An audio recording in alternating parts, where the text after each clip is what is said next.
திராவிடம் படுக்கறையில் கூட கேமரா வச்சு படம் பிடிக்கும் அப்படிங்கிறதுக்கு சிறந்த உதாரணம் இந்த ஒரு காணொளி. நித்யானந்தாவுக்கு கூட படுக்கறையில் வச்சு தான் படம் பிடிச்சாங்க. அது ஒரு புறம் இருக்கட்டும்.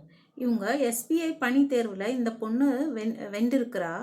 அதை படம் பிடிச்சி சன் டிவியில் ஒளிபரப்புறாங்க. நல்லா பாருங்க, அந்த அப்பா திரும்பி பார்க்குறாரு. இங்கே கேமரா இருக்கிறதுக்கு நல்லா தெரியுது. 3 பேருமா நல்லா ட்ரெஸ் பண்ணிட்டு அழகாக படம் பிடிக்கிறதுக்கு ஏதுவாக இருக்கிறாங்க. இது அவங்களுடைய படுக்கை அறை இல்லைன்னா அவங்க வீட்டிலுடைய தளமாக இருக்கலாம். அங்கே இருந்துட்டு எடுக்கிறாங்க. இதை யார் கேமராவில் பிடிச்சா? இவங்களுக்கு இந்த தருணத்தில் இவங்களுக்கு தெரியுமா இந்த மாதிரி இவங்க ஜெயிப்பாங்க, இவங்க தேர்வில் வெற்றி பெறுவாங்க அப்படின்னு சொல்லிட்டு?